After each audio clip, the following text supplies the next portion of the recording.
So I want to make a quick video today about the true self versus the false self. So, I think it's common, and I think most people would agree that there's a trend that's moving more and more towards people losing contact with their authentic, true selves. And at least in relation to NPD, narcissistic personality disorder, they say that you can start to leave that true self behind for survival at age 7. And you can actually become like a full-blown narcissist, living through the false self and having no contact with the authentic self by the end of age 7. So the two differences, the true self is in touch with, what your boundaries should be, who's treating you good, who's treating you bad. When a emotion bubbles up that's uncomfortable, you're going to analyze it and you're going to say, why am I feeling so bad right now? Oh yeah, it's because what just happened in the CVS or at work or whatever. But survival as a child is really in our hard drive, that we have to maintain a good bond with parents. And so that's where pushing down these parts of your true self that might cause your parents to see you as a troublemaker or difficult, and only giving the parent what they want out of you, that's where that begins with most people, where they're just going to be connecting more and more with their false self, giving the parent whatever it is they need, and interacting less and less with that authentic self that's in touch with their emotional state, what's causing them to feel good, what's causing them to feel bad, in tune with their true authentic likes and dislikes, whether it be hobbies or what kind of people you gravitate towards. How important is it, I think, as an adult, to be in touch with your true self? But if you started incorporating this false self way back at age 7 for survival, it only keeps going that way. And now for an adult that's my age, that's never been in touch with their true self since age 7, for them to have to start to get in touch with their true selves, it's going to be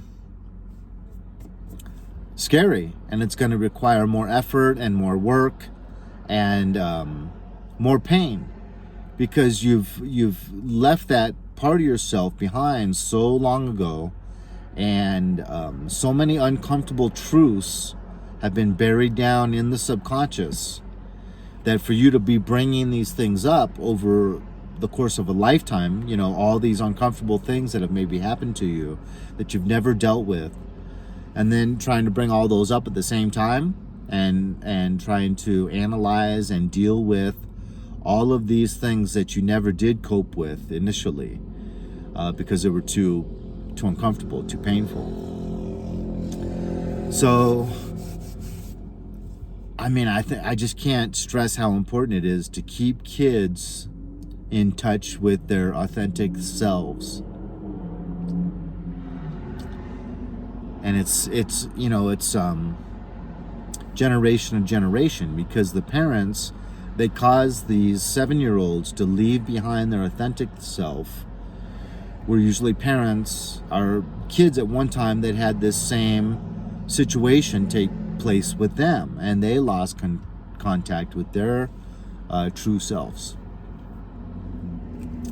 So that's why it's good not to really put it on the person and don't really blame people for how they have treated you,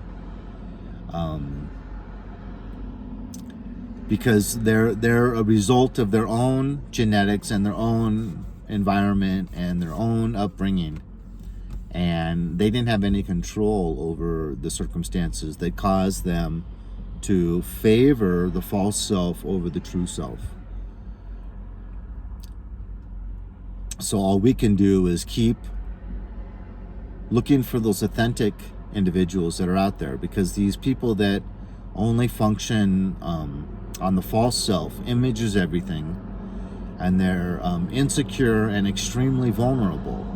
So if you were to say anything about their true self that would negate the false self, and bring these two, the authentic self and the false self, into a juxtaposition to where you'd have to pick one or the other. You can't have it both ways.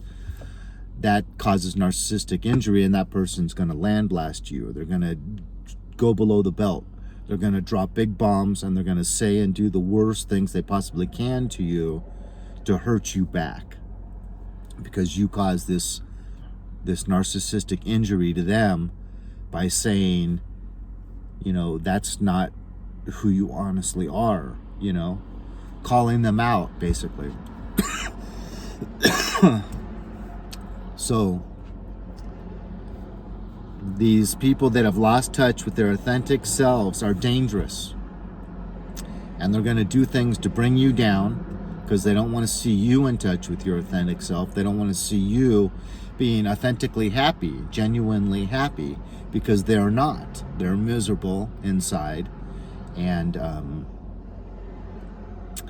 if you are being genuinely happy for no particular reason, just because you're authentic and you're enjoying the day and nice weather, they can't stand that, because they don't ever get to be authentically happy.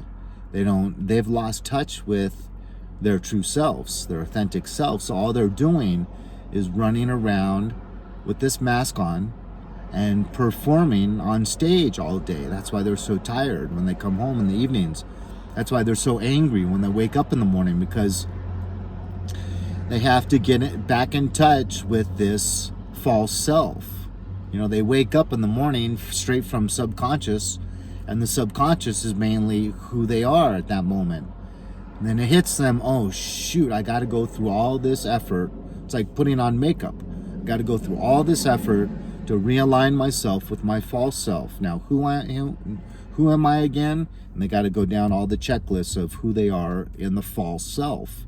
And that's a lot of time and energy every morning, where you could just be putting on your makeup or walking your dog or getting dressed to go to work. So I feel extremely bad for these people, but at the same time, I want my life to be well, so I have to safeguard myself from them, because I attract them, and I naturally am attracted to them as well, because that's what I knew growing up. The dysfunction of living through how others see you instead of living through your authentic self. So image is everything. And these individuals are going to work extremely hard on manicuring this image that they want to portray out to the world.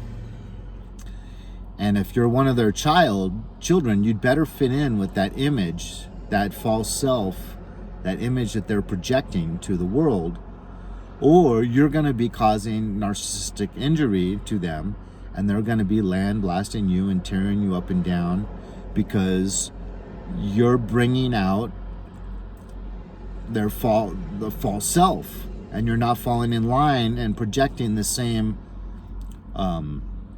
false self that they want to project to the world. So if anything jeopardizes that image that they're projecting to the world, you're going to be really suffering. They're going to be going out of their way to make sure that you're feeling as much pain as you're causing them. But you're only causing pain to them inadvertently. You're not trying to cause them pain, but what you're going to be receiving is intentional dragging you through the mud, criticism, bow breeding, bow beating, just doing everything they can to make you feel this big, really, really bad about yourself.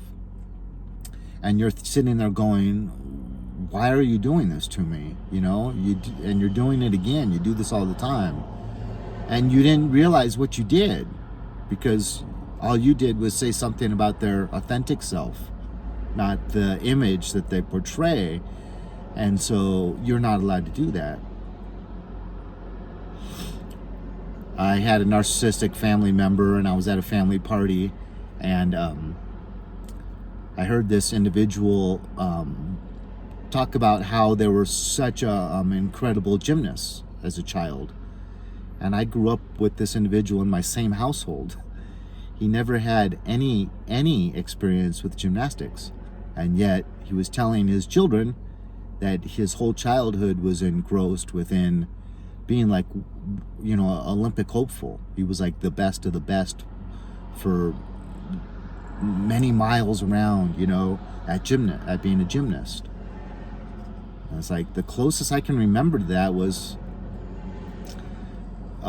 someone saying that he had a gymnast body, and had said this several times, because he had very skinny legs and a normal torso, and this was pointed out as being a really natural gymnast body. And so that's the only correlation this individual had with being a gymnast at all. And yet he's given this false image to his own children, their whole entire growing up life in that household, that he was a stellar gymnast.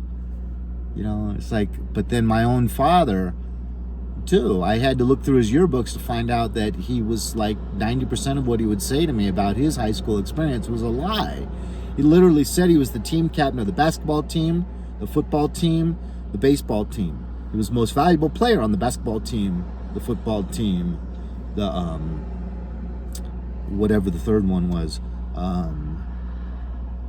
Just he had full scholarships to college, blah, blah, blah, just non-stop. It's all just false image. And these individuals, actually, the good ones, the ones that spend enough time doing this, they actually start to believe their lies.